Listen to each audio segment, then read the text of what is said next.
to a different imaginative place to stand. It's always the challenge, right? Because politics, it's not, there's Chris Hayes was on Bill Maher this weekend. It was really great from what he spoke. He said, Steve Jobs used to say,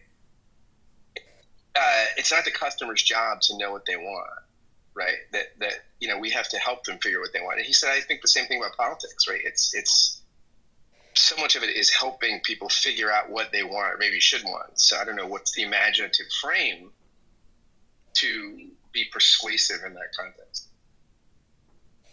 This is Dr. James. I'd like to comment on this. Scott. And also I have an article I'd like to just quickly mention. But, I think personally, Scott, what I think is that you cannot convince someone who believes in a literal Bible with literal end-time prophecy that says you will be persecuted to convince them they're persecuted. So, I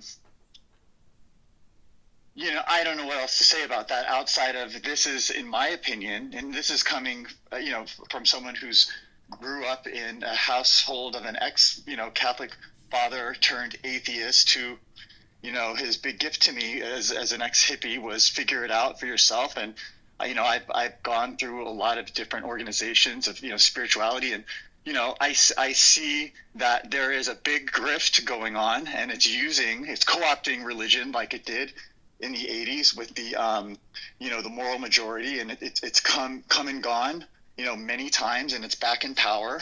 And, I'm sorry. I just don't see it, like that, and we talked a bit about this yesterday, but I did want to comment on an article I read over the weekend that was really concerning to me, which is there's a study that came out that shows that people who've been diagnosed with ADHD who have this diagnosis untreated over their lifespan tend to live almost 10 years less than the average person.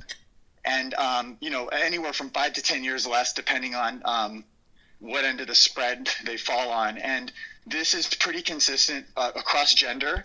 And it actually fine to think about for me personally. So I've been digging into this a bit more. And if anyone's curious about it, I could, this week I could get into this a little bit more and talk a bit about what are the risks. Okay. I just want to say that if that's the case, then Black Protestants shouldn't be voting Democratic because many of them track the same way on the literal Bible and they vote differently. So it's strange, but you can believe the same thing about the Bible. You could take I wouldn't say literally, because I would say to read